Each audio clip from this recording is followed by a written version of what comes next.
where 50 men, a company of prophets, also went and stood at some distance from them as they were standing by the Jordan. Then Elijah, me, took the mantle. This is what I've been wearing as a kind of leadership role in the denomination. I have this mantle on me. And Elijah takes this mantle and rolled it up and struck the water. And the water was parted to either one side and the other, and the two of them crossed on dry land. So here I am, and I've got this mantle, and I've struck the water. This is my mantle of leadership to the degree that I've had it. This is what I've worn through the wilderness. This is where I've stood up when I needed to stand up. This is when I've seen miracles, when I had to see miracles. Elijah takes this mantle and hits the water. And when they had crossed then, and here's this little picture, Elijah standing there, Elisha standing here, but Elijah is going to be gone. Elijah is not going to be there. And Elijah said to Elisha, verse 9, when they had crossed, Elijah said to Elisha, tell me what I may do for you before I am taken from you. Tell me, speak to me. Tell me what you would have me to do before I'm taken that. And Elisha said, please let me inherit a double share of your spirit. Just a greedy little person. Just, I think what you do, but I want to do twice as much. This is what you've done. I want to have twice as much as what you've had. And so Elijah, is going to test Elisha. Just as you're being tested right now, right here. Because I expect great things from you. I don't come here to expect an audience to listen to me talk. I really don't. I expect this from you. I expect that right now something important is happening, and you're the right people right here because you're receiving what's important that's happening. And Elijah responded, you have asked a hard thing. Yet if you see me as I am being taken from you, it will be granted you. If not, it will not. You've got to keep your eyes. You've got to stay focused. So then, as they continued walking, just read, a chariot of fire and horses of fire separated the two of them. Someday that day will happen when we separated. Michael stands up here on Sunday morning and says, well, the chariot of fire has just taken Freda up to heaven. You're all going to say, glory. Not as fast. No, I mean, but in the fullness of time. I mean, it's just the way it goes. I mean, because this is real. And when the day happens, and Micah says, the Lord's taken Freda up in the chariot of fire, and you're going to say, glory, how wonderful, and let's get back to work, because we've got work to do. That's what you're going to do. And Elijah ascended in a whirlwind into heaven, and Elijah kept watching and crying out, Father, Father, the chariots of Israel and his horsemen. But when he could no longer see him, he grasped his own clothes and tore them in two pieces. He was quite emotional. Of course, y'all don't tear your clothes in more than two pieces. I don't want a lot of scraps lying around. Just maybe tear a little bit of something into two pieces. And then Elijah, you've got a title here that says Elijah succeeds Elijah. That's it. Elijah's gone. It's on your shoulders. Okay? He picked up the mantle of Elijah that had fallen from him and went back and stood on the bank of the Jordan. He took the mantle of leadership that had fallen from him and struck the water, saying, where is the Lord, the God of Elijah? When he struck the water was parted to the one side and the other, and Elisha went over. He picked up that mantle, he struck the water, he claimed his authority, he claimed his leadership, he claimed everything that the mantle has. Okay, I've got three kind of lessons for you tonight from that story and a caution. The first is, if you notice that Elisha was following Elijah, and it just seemed like there were barriers that came away. You're going to go to Gilgal, and you're going to go over here, and you're going to go to the Jordan. But Elisha was persistent. He was persistent. You have to be persistent. You are never defeated until you give up. Whatever it is that you set your hand to do, that you're going to do, you're never defeated until you give up. Read about a man who wanted to develop a soft drink, and he did this formula, and it was 1 up, and it wasn't really very sellable. So he went to the next formula, did 2 up, then 3 up, 4 up, 5 up, 6 up, and gave up. Never give up. I mean, just because you fail, that doesn't mean that's the end of it. You're going to try. I've tried lots of things that fail. You're going to try lots of things that fail, but never give up. Don't give up. You have to be persistent. Winston Churchill one day appeared at this great university as a speaker.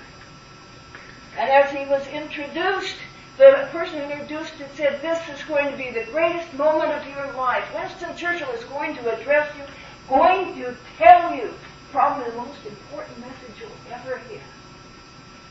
Winston Churchill got up, stood behind the podium, looked out at the audience and said, "Never give up.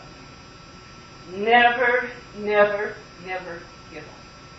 And then he sat down. Never give up. And that's a true story. True story. Persistence. If God's given you something to do, do it. If you fail, do it. You keep going. You do it. Persistence. The second thing, Elijah said to Elisha, "Tell me what you want. Tell me what you want. Verbalize. Say what you want. Ask. Ask. Verbalize. Ask what you want." And Elisha stood right up and he says, "I want a double portion of everything you want." It's all right to be spiritually greedy. It's all right to want more. It's all right to want more of your church than I ever got out of my church. It's all right to want more out of your ministry than I ever got out of my ministry. It's all right to be spiritually greedy. It's all right, you don't want to, I want help. But I want more help. I want to be terribly healthy. Maybe you think, well, maybe you want to make a lot of money. Good. Good. Our community could use a lot of money that you're going to give because you've made a lot of money. You're going to give, if your thing is making money, go out there and make all that money, but use it right. I want wealth.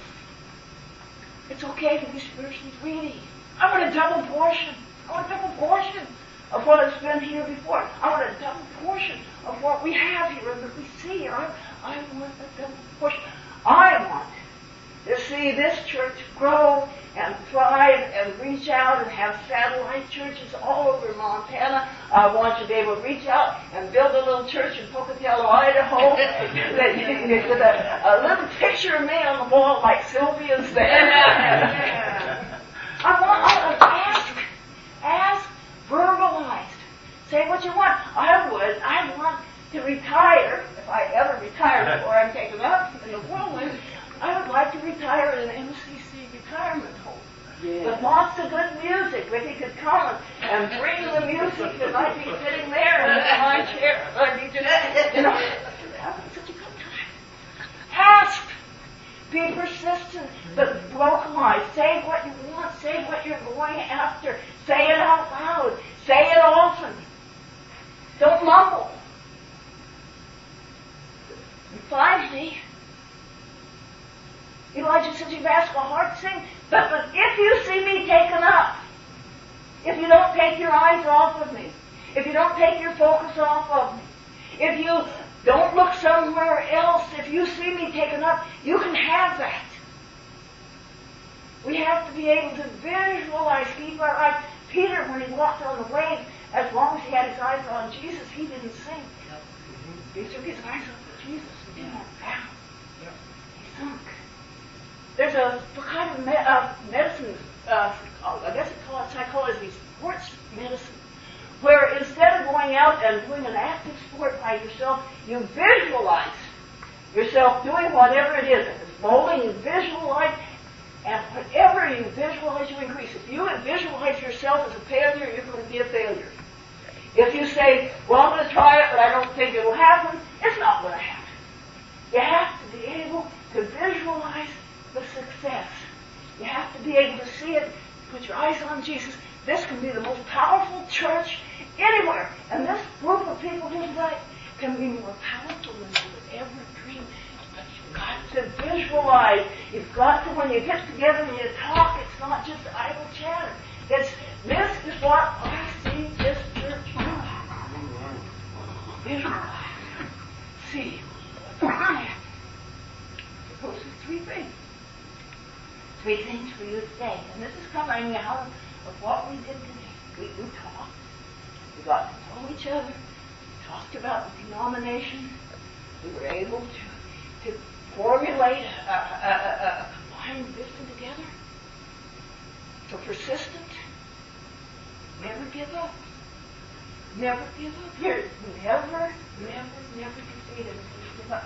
Never give up. When the children of Israel crossed the Jordan, they ran over to Jericho. Remember Jericho? And God said, march around the walls and blow your horn. I imagine the children of Israel running out to Jericho and running around Jericho and running around Jericho and running around Jericho. And finally one of them says, I don't know, we've been over the same ground 6 times already. Okay, so you've been over the same stuff. But 7 times. The complete God's picture of completeness. Just because you failed, that doesn't mean it wasn't supposed to happen. It was supposed that you were supposed to continue with persistence. Verbalize. Talk about your dreams. Talk about your dreams as a church. Talk about where you'd like to see this church be. Talk about your ministry. What you're going to do. Where you're going to do. Go. Verbalize. And finally, keep your eyes on the prize. Keep your eyes on Jesus.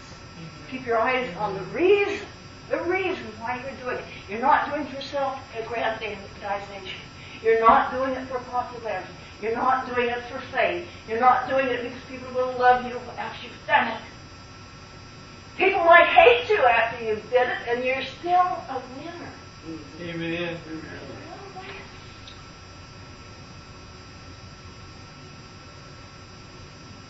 Be persistent. Don't give up. Vocalize what you're going to do and how you're going to do it. Visualize. Keep your eyes on the prize. Keep your eyes on Jesus. Keep your eyes on what you're doing. And finally, this is the chorus. The final part of this sermon. You pick up that mantle of leadership. You don't stand over the side of Jordan and say, oh, that Freda ministry, she's a pretty good person. We just enjoy having her come and spend time with us. And we have some good laughs. No, pick up that mantle. Pick it up. You're going to stay on the wrong side. You don't pick up the mantle. You got to say, I'm the leader. I'm going to do it. I'm going to get this done. Pick that mantle up, roll it up, and strike the Jordan. And the waters will stop. Hard. It's right here. I love you. I love all of you.